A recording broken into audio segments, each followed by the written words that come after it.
You're listening to the Options Insider Radio Network, the home of the Options Podcast. For more quality options programs, visit theoptionsinsider.com or search for Options Insider Radio Network in your podcast provider of choice. Listeners can also access all of our programming through our mobile app available in the iTunes and Google Play stores. Select programs are also available via live stream at mixlr.com/options-insider.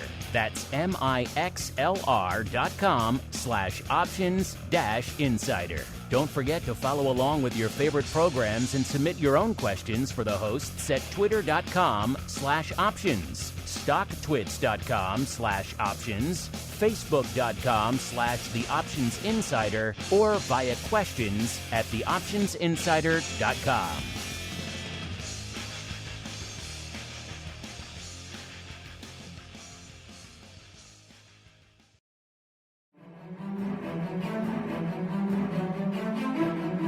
The futures markets can be downright scary.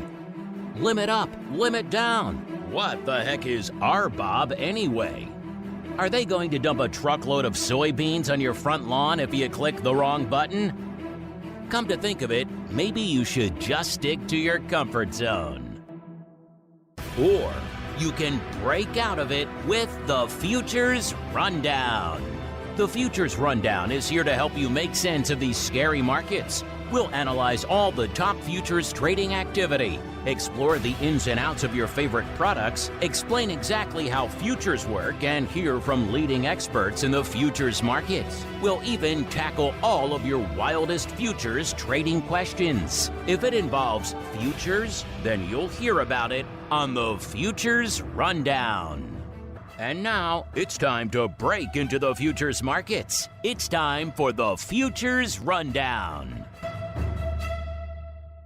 All right, everybody, that music means it is time once again to get wild, to talk about some futures. Yes, it is time once again for the Futures Rundown. My name, of course, Mark Longo from theoptionsinsider.com, as well as from the network that continues to grow out there. Just last week, celebrating the 1-year anniversary of this show, Wild, that has been running already for a year. Seems to me like it's just been a few months. And, of course, 2 other shows hitting the network since this show launched, one just in the last few weeks.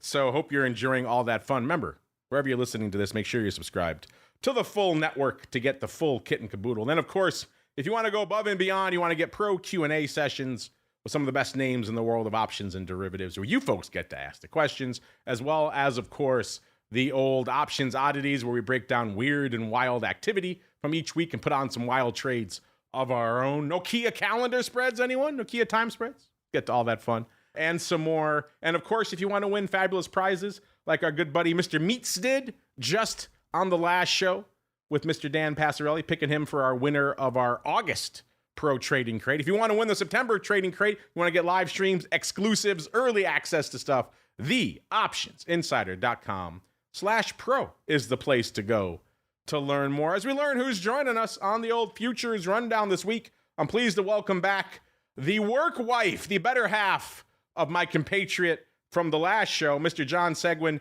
the senior technical analyst and the educator over there at Market Taker Mentoring, what the cool kids call to John, welcome back to the show, sir. Thanks for having me, Mark. Appreciate it. I do pity you, sir, having to spend your days working with none other than Mr. Dan Passarelli III, Esquire, sir. How do you do it? I only talk to that guy once a week, and that's enough. Well, I talk to him a lot less than that, but that's okay. He lets me go my own way. Well, there we go. I guess there's room for everyone there. And there's room for, at least in the back in the day, there didn't used to be room for everyone, but now there is, listeners, because it's all virtual as we enter the trading pit. It's time to break down all the action that's lighting up the futures markets this week. What's limit up and what's crashing and burning? Let's find out. It's time to enter the trading pit. All right, everybody, welcome to the Trading Pit, the portion of the show where we break down what's lighting up things in the futures market this week. And I'd be remiss if I didn't start off with the big news popping off during our last show. I said on the show last week, we will know this week what the Fed has in store for us, and that is the case. And they came in pretty much as expected. quarter point cut, hinting at some more down the road, of course, but there was a lot of question going into this. How much would they cut? And then, of course, what would the market's reaction be? Would it be a bit of a, buy the rumor, sell the fact type of thing? And we saw that early on. We saw a decent sell-off, S&P getting off somewhere around 1%. It seems like a lot of that has mitigated now. The S&P is only off a little over 0.1%. NASDAQ off about 1/3%. Dow's still up about 0.5%. And our old pal VIX Cash has been just vacillating around all day long. Let's see, our low today got to 1582 at one point, hanging out close to 16.5 again, 1643 right now. So still looking kind of spicy on the heels of that sell-off. John, let's start there. Obviously, a lot of market moving action from the Fed today. What are your thoughts on what we saw and the market's response, sir?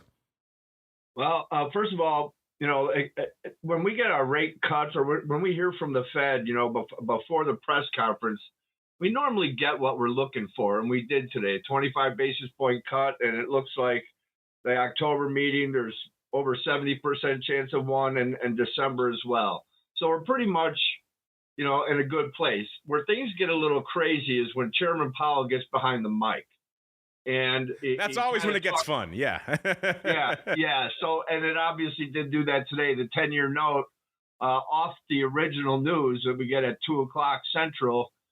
We saw a nice rise in prices in the notes, and then when Powell got behind the mic, rise in price, fall in yields, and that completely reversed during the Q&A that Chairman Powell was on there.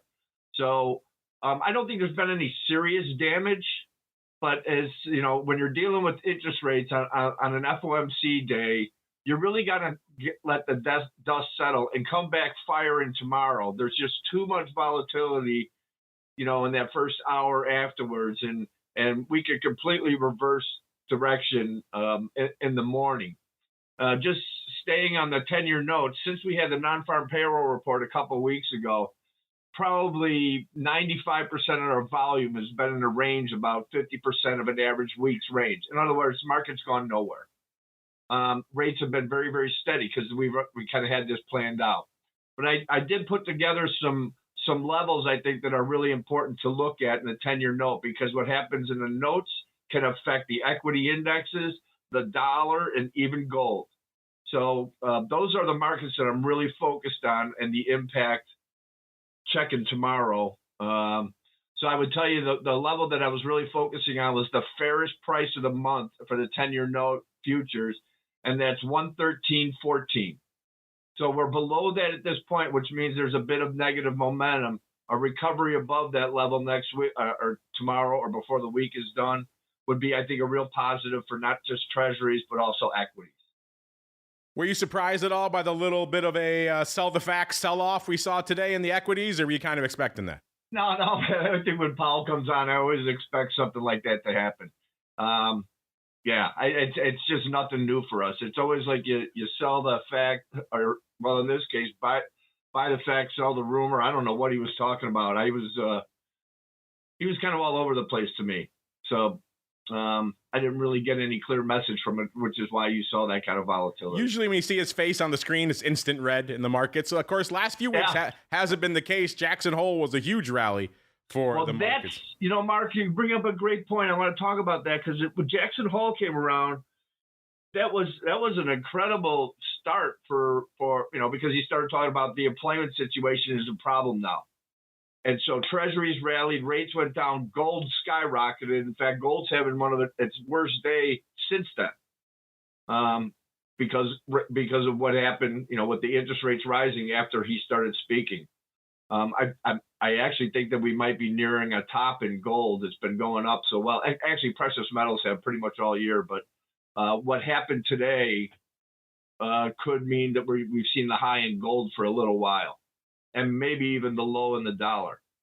But like I said, give it a day, and like I said, I've got some levels I could give you that I think so.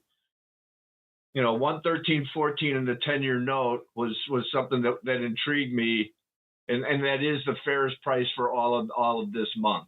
So I'd focus on that. And when I go to like the S&P, I'm concentrated on 66. Let's just call it 49. As long as the market's, somewhere around there or above it, then this trend is very, very healthy. But like I said, I will wait till tomorrow to pass judgment on these markets. 66, 49. So it's in a good place, right? Yeah, I don't see any serious damage from today. And the other thing I think I'd want to focus on too, it's really all the financial products. Gold has been on a sort of a meteoric rise, and this is probably the worst day I've seen since the symposium in Jackson Hole. And we're going back to August 22nd when that happened. So if you've been riding the gold longs, you might want to consider doing some maybe neutral option strategies and possibly even some negative ones. Because it's the first time I've really seen this kind of neutrality here in a while. I don't think anyone's shedding any tears for the gold bugs. They've been on a bit of a good ride of late, John. Oh, man. Yeah. But you're right. We are in somewhat rarefied territory. It's not too often that we see both gold and the S&P making new all-time highs at the same time. Kind of weird. Not usually supposed to work that way, John. So that in and of itself, when they're kind of moving in lockstep, tends to give me a bit of the heebie-jeebies. The spidey sense in the back of my neck starts tingling in those scenarios, John. Yeah, it's so first of all, you've got, inflation concerns, the Fed independence, hedging for uncertainty in fiscal and monetary policy. So this is the reason why gold has just skyrocketed. And those kind of things are not out of the way yet. So that's why I wouldn't call for a big sell-off. But maybe it'll just take a breather from going higher for a while. And so if you're long options, time decay could start to be a factor. So that I would be kind of concerned about. And normally the way it works, like if we have a weaker dollar, that means interest rates are going lower and gold typically goes higher off of that. So a weak dollar has been good. I would watch either the euro, right, or the dollar. If the dollar starts to rally, the euro gets hit. And, that could actually drag gold down too. So gold and the dollar moving in opposite directions.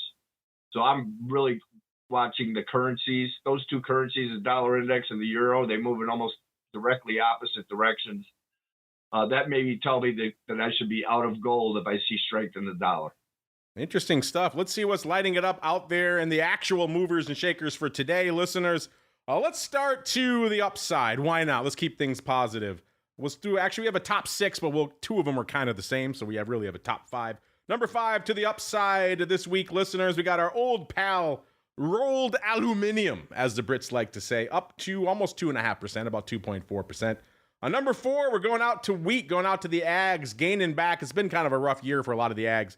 Gaining back some of that this week, up 2.6% in the wheat. Number 3, got a combo of the micro and the big futures. Can you guess what it is, listeners? Yup, of course, it's our old pal Ether coming in at number 3, up about 3.65% out there, listeners. So getting some luster back on Ether. Of course, if you want a deeper dive into all that crypto action, check out the crypto rundown from earlier this week. You can find it again if you're subscribed to the full network feed. Number 2, out to dairy we go. It's class 3 milk up 4.33%. And the big dog for the week on Fed Week, kind of interesting. It's ethanol up 4.75%. John, we got aluminum, wheat, ether, class 3 milk, and ethanol. Kind of a weird list. Anything catching your eye or lighting up your tape in those this week, sir? Honestly, I do write newsletters every day about many commodities, and wheat is on that list. Those others, I basically stay with crude oil, natural gas, once in a while, heating oil. So I'm not.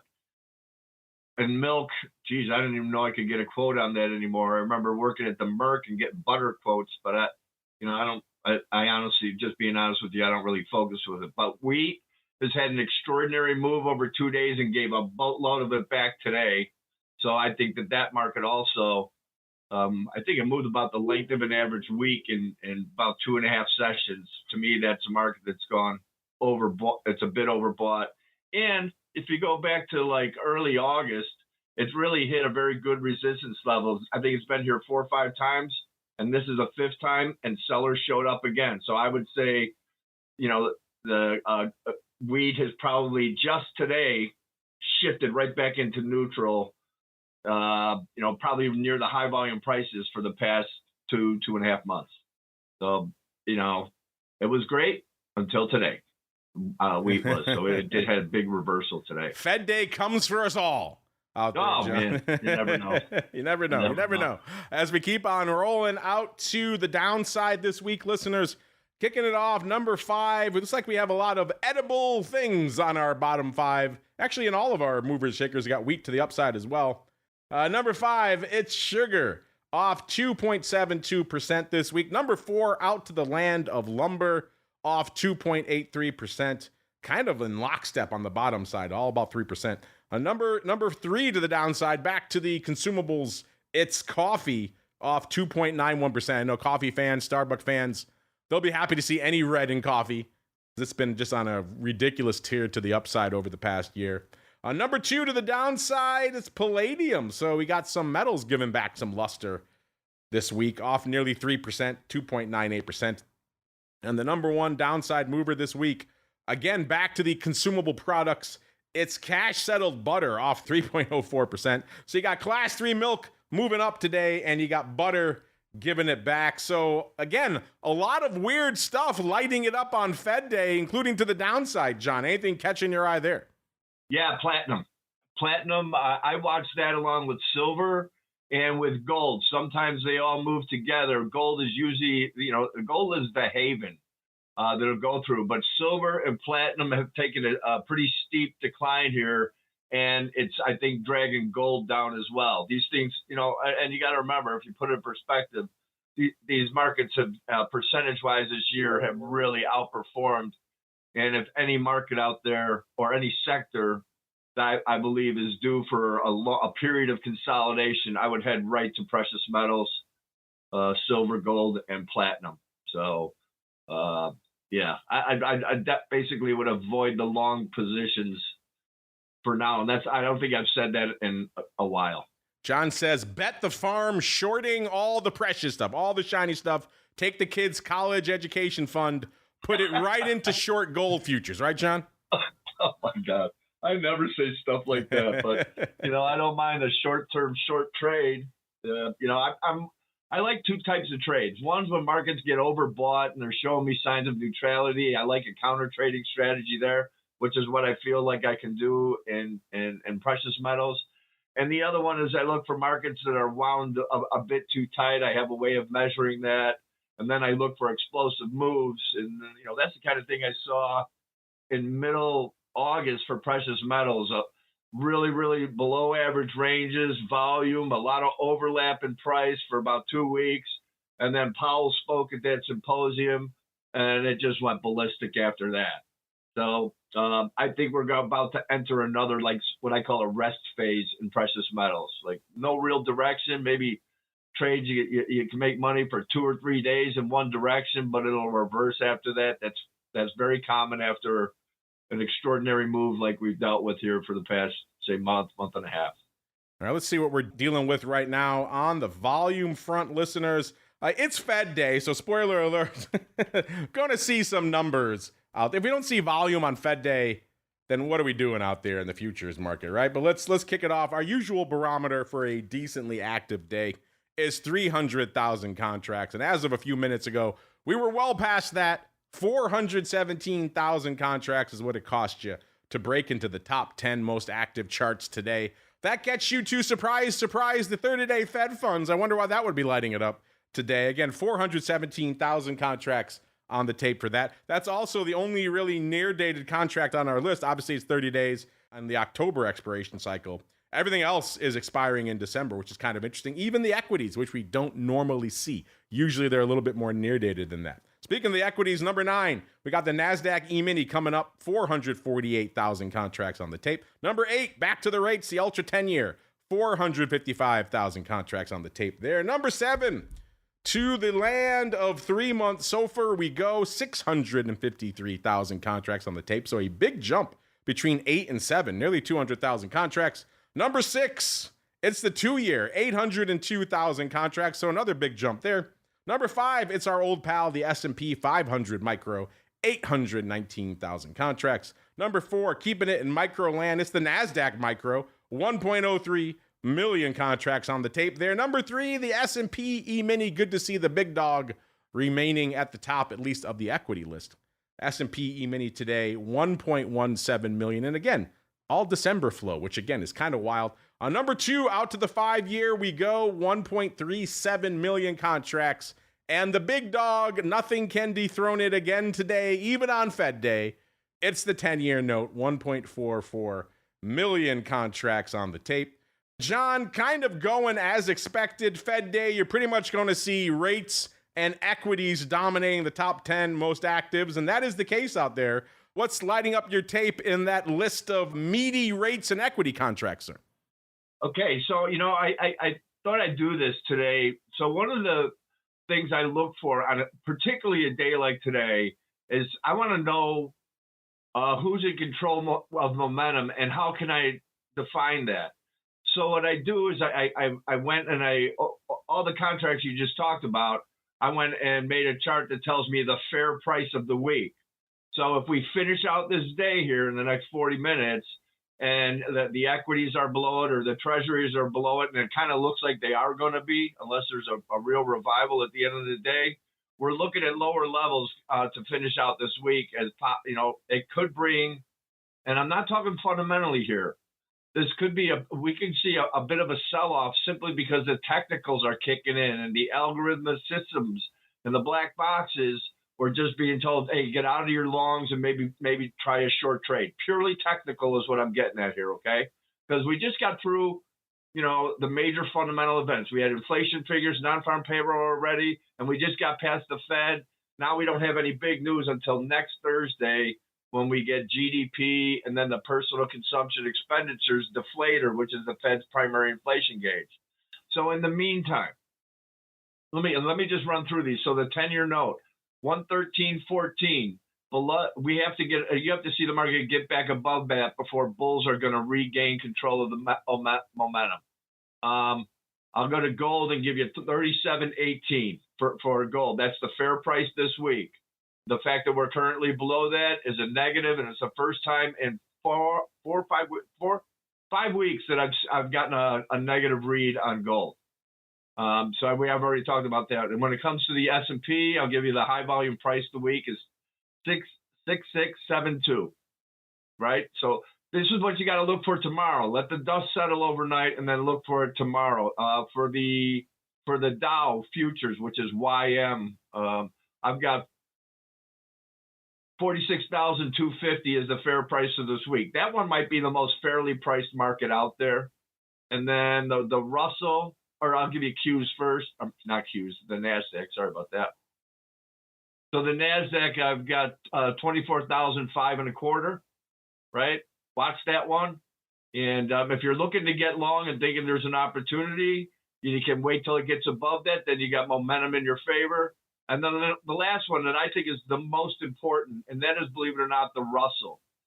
The Russell is the most interest rate sensitive equity index that we have, and it's lagged so much with the high interest rates. And if it appears, and I don't know what happened with the rest of the press conference, but if it appears the Fed is on the road to 3 rate cuts, or 2 now, with two more meetings left, I've got 24.25 for RTY, the Russell 2000. That would spell lower rates, not only the rest of the year, but probably as we get into meetings in 2026 as well. So those, I like I said, I give it a little bit of time to kind of settle down and then take it from there. And then the last one I'll give you is the dollar index. Now, I only get delayed data on this one, but I have 96.95 as the critical resistance level. That if we get back above that, right, that would actually be a negative, right? Because it would mean we're going to see a higher dollar, which usually leads to higher rates, lower gold prices. These are all the things that I'm, really focused on to finish out this week. All right, let's focus on some movers for the year. It's been a wild year so far this year, listeners. You can probably guess, if you've been paying attention, what some of our top upside movers are for the year. If you guess number 5, coffee, you've been paying attention, up over 30%, 30.25% so far year to date. Number 4, another one we talked about on the show and on the network in recent weeks. This is feeder cattle, up 31.4%. And then the top 3, you could probably guess. John's just been going on about them. It's the shiny stuff. Gold, number 3, up 34.5% for the year. Number 2, it's silver, actually outpacing gold right now, up 38.5%. And the big dog is platinum, up 48.1%. John, you already kind of regaled us with your thoughts on the metals and the shiny stuff right now. Short answer, you're not exactly super bullish out there on these right now. Anything? No. I don't know if I want to completely reverse engines on it. I just figured that if I think more about neutral option strategies, I might be in a better place.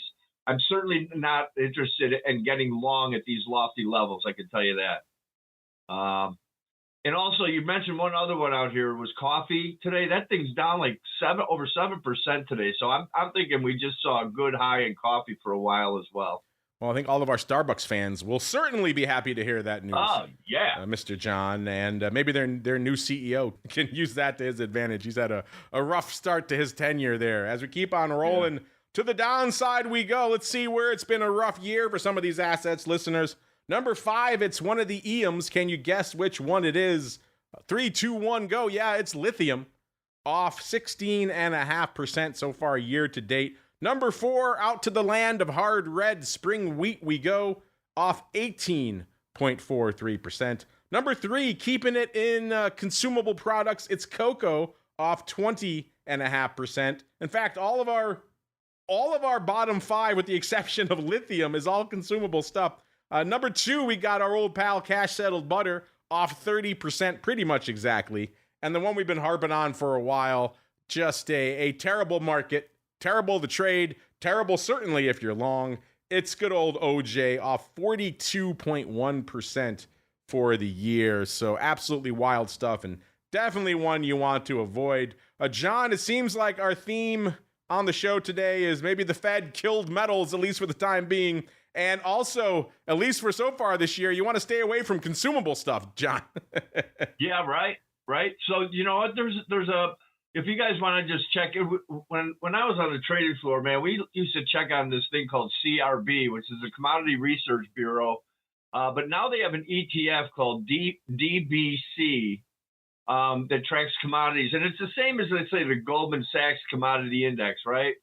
And so I've had these things in consolidation phase since January of 2024, and we're right in the middle of them. So I'm seeing, I know there's been some markets like coffee and last year cocoa that rallied so much, but a lot of these commodity prices are just taming down, which I think is a real positive. That inflation is not going to flare up. It may not go down right away, but down the road, that's a real positive for stocks and bonds.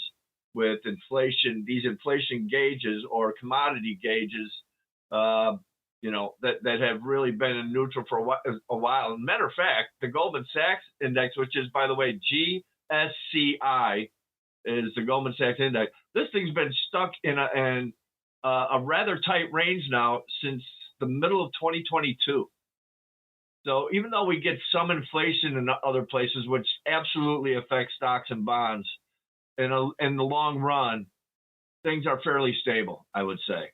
And I think that's a long-term positive for these, the majors, the treasuries and equities. An excellent point, sir. Let's see if you folks have some excellent points up your sleeve as we head on into the futures free-for-all. Ring the bell. It's time to take on all comers in an epic Q&A battle royale.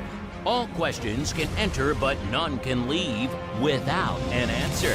It's time for the Futures Free-for-All.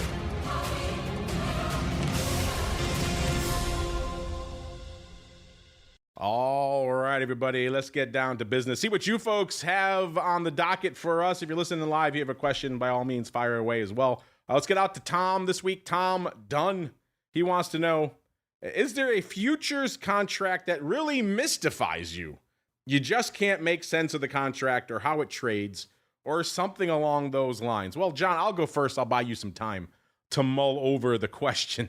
But yeah, there's a few out there. Usually for me, when you start getting really deep into the weeds, pun intended, in the ags, and also some of the livestock, those are not really contracts that I watch on a regular basis.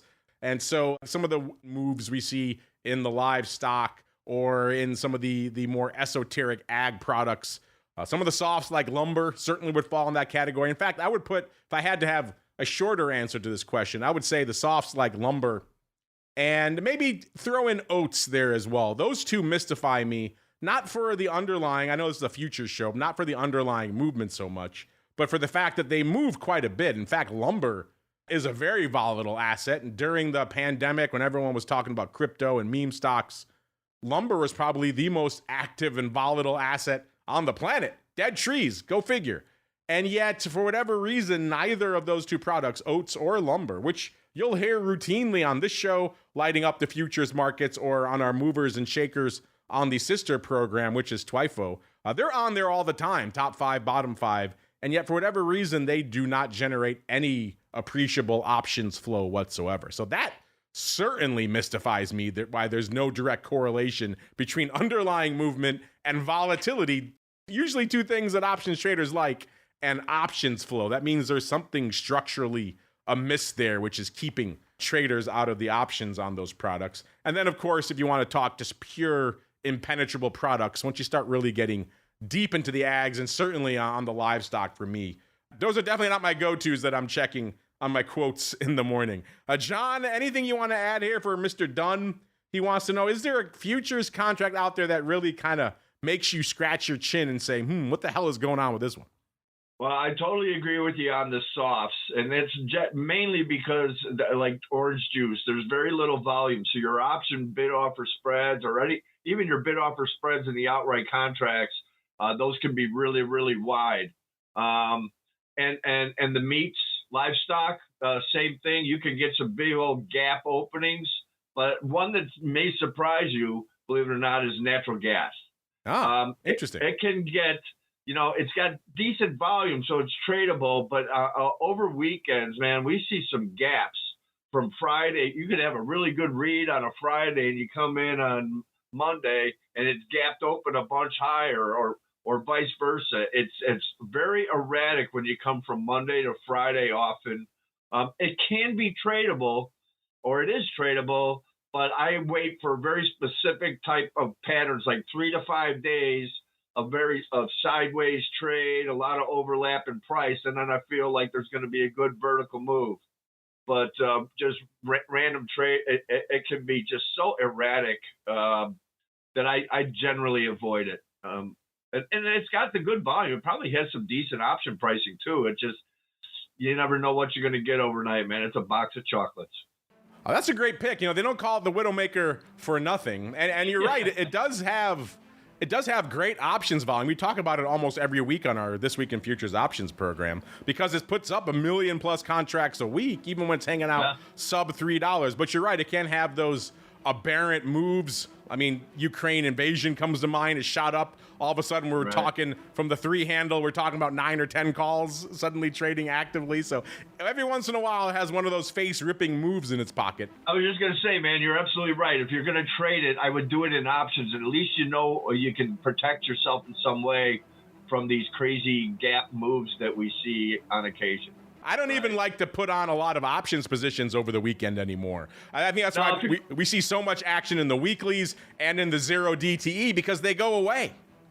Yeah. That's a huge selling point. People realize there is literal weekend risk out there every weekend. You don't want to deal with that if you can't trade it, right? There absolutely is. And as a matter of fact, I would recommend looking, if you want to trade futures and you need a fix and you want to get in it, whether it's a Friday or not, try those micro contracts. They're very liquid. They're about 1/10 of what the other contracts are. You can hang and not have to have a huge account or worry about huge risk. And I would definitely look into them because the liquidity is there for it. It's good for retail traders. Yes, small contracts, bite-sized stuff, definitely dominating the tape out there these days, John. Well, John, I'm glad you could join us on a Fed day. A lot to talk about on the old futures rundown this week. And if folks are intrigued, maybe they want to reach out to you. Maybe they are just outraged, John, that you would dare say that gold has hit its high. Where should they go? What should they do, sir? Well, check back with me in a month or two. We'll figure that out. And if they want to check out your lessons and classes in between, where should they go, sir? Well, I do daily classes for markettaker.com. Usually I do it at 2 o'clock to 3 o'clock to finish off the trading day, where we go over futures, but we also go over stocks and ETFs. I run a market scanner that scans for stocks and ETFs that are due for a pretty good move. It's a pretty robust class. We get through it every day and leave you with some trades, ideas with risk and profit targets, and same for futures too. Just go to markettaker.com and check out the site. My session is called the Daily Edge, from 2 to 3 o'clock Central every day. There you go, markettaker.com. You know where to find it. Don't forget the second T for Theta out there. That is going to do it for us on the Futures Rundown today. Not going to do it for us on the network, though. We'll be back in about an hour after the closing bell to break down the day's worth of action. Should be a wild one. It was Fed Day after all.